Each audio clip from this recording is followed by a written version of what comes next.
So eto na mga brad, sago pa ang Manny Pacquiao ng Philippines kontra Mario Barrios ng bansang Amerika. Bago tayo tumungo sa kanilang bakbakan, ay ito muna ang kanilang mga kartada. Si Manny Pacquiao ay may record na 62 wins, 39 knockouts, may 8 talo at may 2 tabla, may 62.9 knockout rate. Samantalang si Barrios naman ay may record na 29 wins, 18 knockouts, may 2 talo at may 1 tabla, may 62.7 knockout ratio. Ang 8 talo ni Manny Pacquiao ay nakuha niya kina Rustico Trocampo, Carried the fight to Pacquiao. Oh! Pacquiao! He's out! Bonsai Singh Surat, ขวาอีกเป็นเยี่ยมไปเลยหมัดนี้ลงไปโอ้พี่ก้องไปแล้วหมัดนี้ Eric Morales, Timothy Bradley Jr.,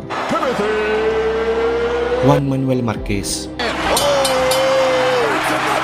Floyd Mayweather Jr., Jeff Horn, at ang huli ay kay Yordenis Ugas. Samantalang ang 2 talo naman ni Barrios ay nakuha niya kina Tank Davis at Keith Thurman.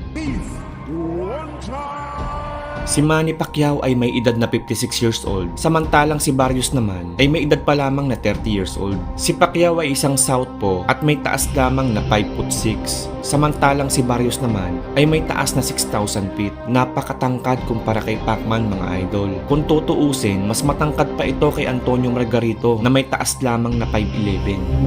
Sa ngayon, marami pa rin ang hindi nakakakilala kay Barrios. Malakas daw ba si Barrios? Bakit sinasabing bubugbugin lamang si Manny Pacquiao? Para po sa mga hindi nakakaalam, si Mario Barrios ay nakilala sa laban niya kontra kay Gervonta Tank Davis. Bago nga lumaban si Tank Davis kay Mario Barrios, ay sinasabing cherry pick lang daw ang ginagawa ni Tank Davis. Kasama na nga po si Mario Barrios sa sinasabing cherry pick na ginagawa ni Tank Davis. Pero kung titignan yung mabuti mga brad, napakaliit lang ni Tank Davis. May height lamang ito na 5'5". Mas matangkad pa nga sa kanya si Manny Pacquiao na may taas na 5'6". Samantalang si Mario Barrios, napakalaki, 6-footer ito mga brad. Pero tinawag pa din na cherry pick si Tank Davis. Naglaban ng dalawa sa 140 pounds junior welterweight. Pagdating sa gabi ng mismong laban, kita na natatalo si Tank Davis sa puntusan. Pero dahil may lakas si Tank Davis, napatumba niya si Mario Barrios sa round 11.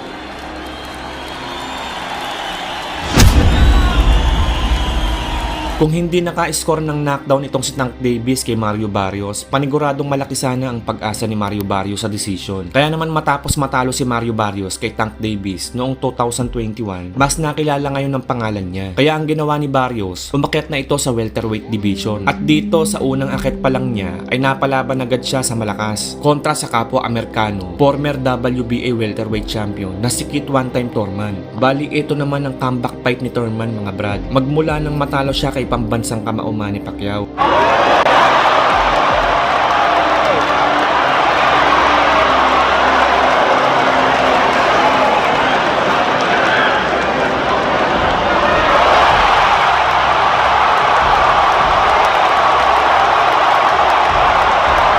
Bali 3 taon na bakante si Keith Thurman mga brad at ginawa niyang pang-tune up si Mario Barrios. Sinasabi dati na magandang pang-tune up ito para kay Keith Thurman dahil galing din sa talo si Mario Barrios. Pagdating sa height, kita na mas malaki si Barrios mga brad kontra kay Keith Thurman.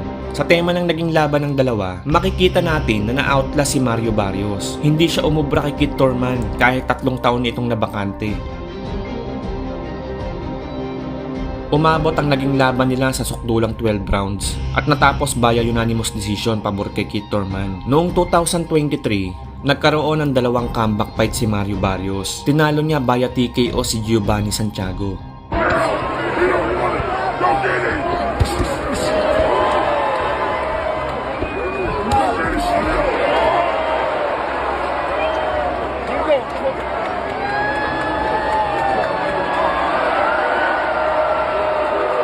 Dahil sa impresibong panalong iyan ni Mario Barrios, nabigyan siya ulit ng isa pang malaking laban. Ito ay kontra kay Yordenis Ugas. Dito na nila pinaglabanan ang interim WBC welterweight belt.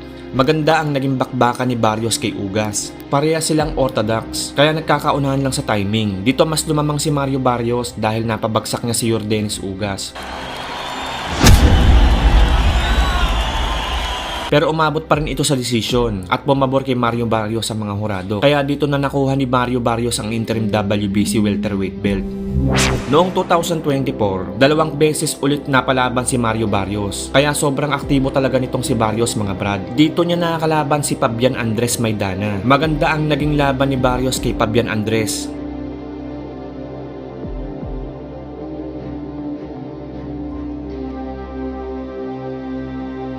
Pero tinatamaan sa mukha si Barrios.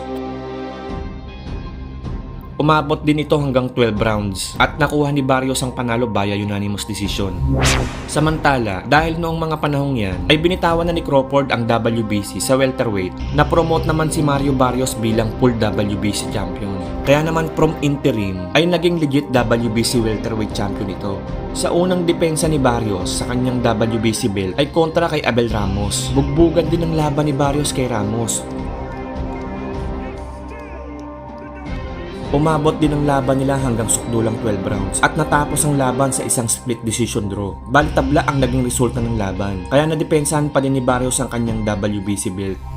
At ngayong July 19, dedepensahan ulit ni Barrios ang kanyang WBC kontra kay Manny Pacquiao. Magagawa kaya ni Barrios na talunin ng isang legend ng kagaya ni Manny Pacquiao? Napakagandang comeback fight ito ni Manny Pacquiao kung ma-upset niya si Mario Barrios. Kaya kung maibalik talaga ni Pacquiao ang kanyang bilis, ay siguradong malaki ang pag-asa niya na matalo si Barrios. Gaya na lang ng laban niya kay Miguel Cotto. Ganitong bilis sana mga brad.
Yeah, it's a fucking fight, man.